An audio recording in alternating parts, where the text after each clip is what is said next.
কে আসনা বলে এই পৃথিবী হলো উজালা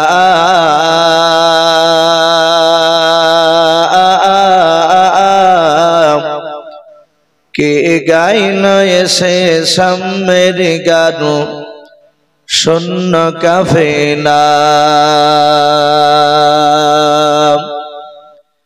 কে আসনা বলে এই পৃথিবী হলো উজালা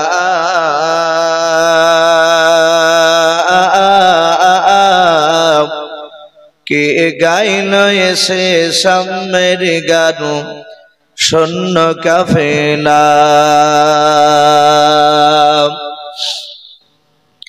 ও হাসমে মাকি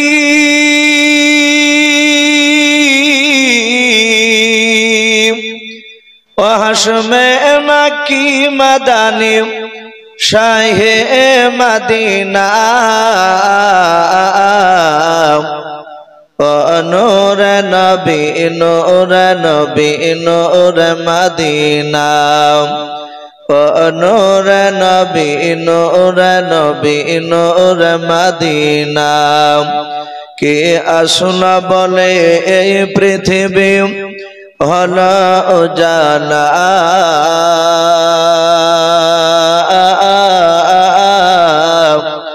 কে গাইল এসে সামের গানু শূন্য কাফেলা হযরতে ওমর করতে কতল নবীর দারে যায়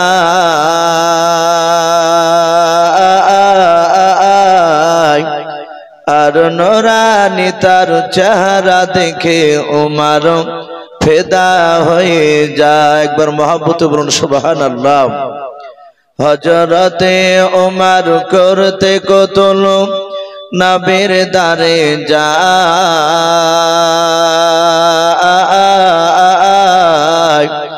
আর নূরানি তার চেহারা দেখে ওমর ফেদা হয়ে যায় যার মায়াবী চেহারা যার মায়াবী চেহারা দেখে ওমর হয়ে যায় নবীর দিবানা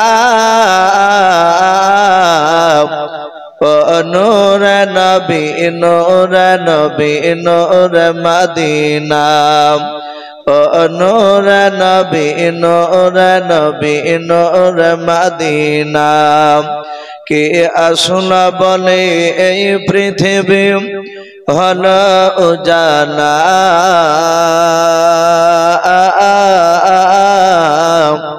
কে গাইল এসে সামের গানু শূন্য কাফেলা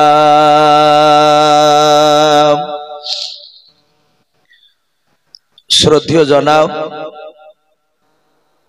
আজকের জালসা নির্বাচিত মনোনীত যোগ্যতম সভাপতি সাহেব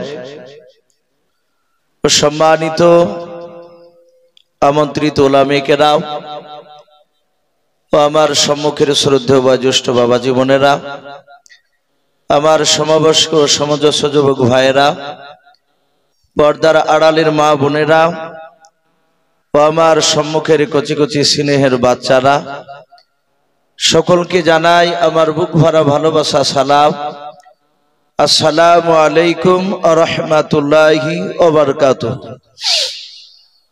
আলহামদুলিল্লাহ সমস্ত প্রশংসা সে মহান রব্বুল আলামিনের জন্য যে মহান রব্বুল আলামিন আমাদেরকে বড় ভালোবেসে রহম করে বিভিন্ন বাবজি গুনার মজলিস থেকে বাছাই করে নিয়ে এসে আরামের বিছানা ত্যাগ করে মহান রব্বুল আলামিন তার রহমতের মজলিস আমাদেরকে নিয়ে এসে বসার সুযোগ করে দিয়েছেন আমরা বসতে পেরেছি তাই মহান রব্বুল আলামিনের দরবারে শুকরিয়া স্বরূপ আদায় করে বলুন আলহামদুলিল্লাহ আর একবার উচ্চ স্বরে প্রাণ ভরে বলুন আলহামদুলিল্লাহ তারপরে পরে আপনার আমার নবী যিনি ধর্মের গুরু বিশ্ববরণ্য নেতা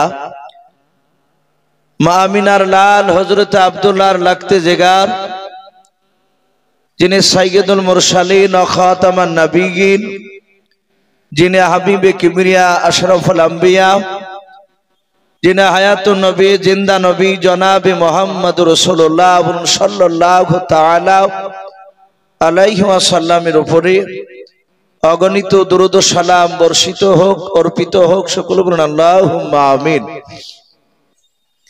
ভাই, যারা অলরেডি প্যান্ডেলের ভিতরে বাপজি চলে এসেছে, আমি পেছনকার যুবক ভাইদেরকে বলবো, ভাই ওইভাবে দাঁড়িয়ে না থেকে একটু যদি ভাই ভিতর দিকে এসে যদি বসতে, তাহলে কমসে কম একটা সুন্নাত বাপজি জিন্দা হতো।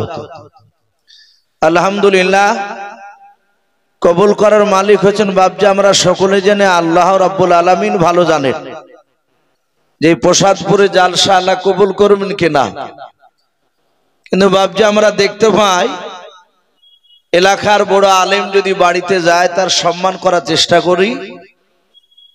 বড় ধরনের আলেম হুজুর খুব ভালো মানুষ, আমার মনে হয় যে ওনার সেবা করলে, ওনার খিদমত করলে হয়তো মৃত্যুর পর আল্লাহ রাব্বুল আলামিন এর খিদমত করা হয়তো উত্তম সাজা হয়তো আমাদেরকে দান করবে। এই নেকি ভাবে এটা আমাদের আশা। বাপজি মানুষ সামনে বসে রেখে তার প্রশংসা করা ঠিক নয়, তবু একটু ইশারাতান বলতে বাধ্য হচ্ছে। আজকে জালসা আলহামদুলিল্লাহ আল্লাহর কাছে আশা রাখবো, আশা করে মনে হয় যে আমাদের জালসা রব্বুল আলামিন কবুল না করে থাকতে পারবেন না। কারণ আজকে জালসার মাহফিলে স্টেজের ওপরে বাপজি আমার ডান দিকে বাম দিকে কয়েকজন বাপজি মুহাদ্দিস রয়েছেন বসে, যাকে আমরা শাইখুল হাদিস বলি আমরা। ওনারা আমার হুজুর সমতুল্য। আলহামদুলিল্লাহ বাপজি এতগুলো এত বড় বড় আলেম, দামি আলেম একসঙ্গে বাপজি স্টেজে পাওয়া যায় না, হয়তো একটা দুটো এরকম দেখা যায়। নাম করা লাগবে না, সকলেই চিনতে পারছেন আপনারা যে কত বড় মাপের আলেম বাপজি আজকে স্টেজে বসে আছে। তা আমি অনুরোধ করব ভাই, ওনারা আপনাদের দিকে চেয়ে আছে, ওনারা হয়তো আপনাদেরকে ভালোবাসেন বলে বাপজি জালসার মাহফিলে হয়তো এসে বসে আছে, নাহলে এতক্ষণ ধরে বসে থাকতেন না, ওনাদের হয়তো আরো কাজ আছে। তাই বাপজি আমি অনুরোধ করব যারা বসে গিয়েছেন একটু সামনের দিকে তাকান ভাই। আমরা একটা নবীর কমসে কম সুন্নাতকে জিন্দা করে বাপ একটু সামনের দিকে এগিয়ে আসে, যে জায়গাগুলো ফাঁকা হয়ে আছে বাপজি আমরা লজ্জা করব না, আমরা সকলেই নবীর মহব্বতে এসেছি। ওয়াজ এমন কিছু নতুন ওয়াজ নাই, আশা করি ইউটিউবে প্রায় বক্তার বক্তব্য আপনারা শুনছেন। কিন্তু মানুষ বাপজি আসি কোরআন হাদিসের কথা, নবীদের সাহাবাদের কথা, একটা কথাই যদি বারবার শোনা যায়, আশা করি মহব্বত থাকলে আমাদের বিরক্ত আসবে না। যদি মহব্বত থাকে আর মহব্বত না থাকলে বিরক্ত আসবে। ভাই ও যুবক ভাই, আমি তোমাদের একটু হাতে পায়ে ধরে বলছি, ভাই একটু এগিয়ে আসো। আমি জানি যে এখানে বাপজি তোমরা জালসাকে সত্যি ভালোবাসো। আসি শোনা, আমরা একটা সুন্নাতকে জিন্দা করিনি। ওই পেছনে যারা যুবক আছো ভাই একটু এসো। আজকে হয়তো তোমরা শুনেছো কি আমার জানা নেই, এখন তো খবরে বাপজি সবই ভাইরাল হয়ে যাচ্ছে। রানীনগরে দুটো ছেলে মোটর সাইকেলে লরির সঙ্গে ধাক্কা লেগে স্পটে একজনের হাতাহাতি মারা গিয়েছে। একেবারে যুবক ছেলে, আর একটা ছেলের খাম হয়ে গিয়েছে। ওরা জানতো না যে লরির সঙ্গে ধাক্কা লাগবে। মাউত বাপজি কেউ গ্যারান্টি দিতে পারবো না কার কখন মাউত চলে আসবে। জানি না আমাদের বাপজি কারো কাফন হয়তো এলাকায় বাপজি দোকানে হাজির হয়ে গিয়েছে, আমাদের কোনো খবরই নাই। তাই বাপজি একটু অনুরোধ করব, লজ্জা করবো না ভাই। কিয়ামতের ময়দানে আল্লাহ রাব্বুল আলামিন বাহানা খুঁজে বাড়াবে তার বান্দা বান্দীদেরকে জাহান্নাম থেকে জান্নাতে দেওয়ার জন্য। বলুন আলহামদুলিল্লাহ। একটা যদি বাপজি সুন্নাত তরিকায় যদি আমাদের সুন্নাত জিন্দা হয়ে যায় রাসূলের, হয়তো আল্লাহর রহমতে হয়তো আল্লাহ সেই দিক থেকে লক্ষ্য করে হয়তো আল্লাহ রাব্বুল আলামিন মাফ করে দিয়ে আমাদেরকে জান্নাতে দিতে পারে। একটু আসি ভাই, ওই যে পেছনে ভাই, একটু লজ্জা করবো না ভাই, একটু এগিয়ে আসি। মাশাআল্লাহ, আমরা আসি। আমরা জানি সারা পৃথিবীর শ্রেষ্ঠ নবী জনাবে মুহাম্মদুর রাসূলুল্লাহ, সকল বলুন সাল্লাল্লাহু আলাইহি ওয়াসাল্লাম। নবী আমার 63 বছর বাপজি দুনিয়ার বুকে টোটাল বেঁচে ছিলেন। মাত্র ইমানি মেহনত নবী রাসূল 23 বছর বাপজি ইমানি মেহনত করেছে। সাহাবাদেরকে বাপজি রাসূল যেমন ভালোবাসতেন, সাহাবারাও বাপজি রাসূলকে ভালোবাসতেন। সাহাবারা জানতেন সারা পৃথিবীর চেয়ে, এমনকি নিজের বিবি বাল বাচ্চা তার নিজের জানের চেয়ে যতক্ষণ পর্যন্ত রাসূলকে ভালোবাসা না হবে ততক্ষণ বাপজি কিয়ামতের ময়দানে রাসূলুল্লাহর সুপারিশ পাওয়া যাবে না। তাই সাহাবাই কেরামরা বাপজি তারা নিজের জানের চেয়েও ভালোবাসতেন। মসজিদে নববীতে বিশ্ব নবী, রহমতের নবী অনেকগুলো সাহাবাই কেরামদেরকে বাপজি বসতে বললেন। সাহাবারা বাপজি সকলেই বসে গেলে দরদি নবী আমার সাহাবাদের দিকে, চেহারার দিকে চেয়ে রহমতের নবী সাহাবাদের দিকে তাকাচ্ছেন, আর বিশ্ব নবীর দুই চোখের কোনা দিয়ে পানি ঝরছে। সাহাবাই কেরামরা রাসূলকে এত ভালোবাসতেন, রাসূলের বাপজি চোখের পানি পড়া যারা সাহাবারা ঈমান এনেছিলেন তারা সহ্য করতে পারতেন না।